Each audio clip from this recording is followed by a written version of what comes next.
Hi! ఈరోజైతే నేను brass home decor అయితే చూపించాలనుకుంటున్నాను. నా దగ్గర ఉన్న థింగ్స్‌నే అరేంజ్ చేసి చూపించాలనుకుంటున్నాను. జనరల్‌గా బ్రాస్ అనేది బాగా ట్రెండింగ్‌లో ఉంది కదా! ప్రతి ఒక్కళ్ళ ఇంట్లో ఎంతో కొంత బ్రాస్ ఐటెమ్స్ ఉంటున్నాయి. సో, ఈ ఐడియా మేబీ మీ దగ్గర ఉన్న కలెక్షన్‌ని అరేంజ్ చేసుకోవడానికి యూజ్ అవుతుందేమోనని నా ఉద్దేశం అన్నమాట. సో, ఇది బౌల్ నా దగ్గర ఉన్నది ఇంట్లోదే. దాన్నే బేస్ కింద చేసుకున్నాను.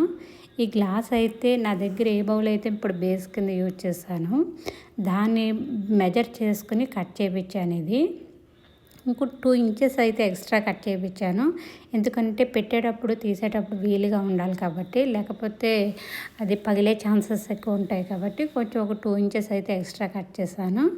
సో, నేను కృష్ణుని మెయిన్ హైలైట్ చేయాలనుకుంటున్నాను కాబట్టి ఈ స్టూల్ లాంటిది బ్రాస్‌దే పెట్టాను. సో, దాని మీద అయితే కృష్ణుడిని పెట్టాను. ఈ చుట్టూరు మెయిన్ చిన్న చిన్న థింగ్స్ అయితే అరేంజ్ చేస్తున్నాను. ఇది మనీ ప్లాంట్ పెట్టాను. అది బ్రాస్ బౌల్లోనే తీసుకొని పెట్టాను అనమాట.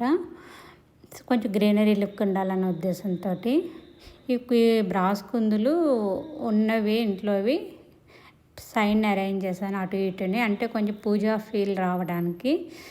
సో, ఇది నటరాజ స్వామి అంటే పెట్టిన ప్రతి ఐటము క్లియర్గా ఉండాలన్న ఉద్దేశంతో హైట్ నుంచి డౌన్కి పెట్టాను నేను. అంటే చూసేటప్పుడు కూడా ఏ ఆర్టికల్ మిస్ అవ్వకూడదన్న ఉద్దేశంతో. ఇవి నా దగ్గర ఉన్న చిన్న చెంబు, చిన్న బౌల్ లాంటివి అన్నమాట. అది ఫైనల్గా లాస్ట్లో అవి అరేంజ్ చేశాను. కృష్ణుని పెట్టాను కాబట్టి నా దగ్గర ఆ రోజు ఉన్న ఫ్లవర్స్ అయితే మల్లెపూలు కాబట్టి అది పెట్టాను. ఇది ఇలా అరేంజ్ చేశాను నేను.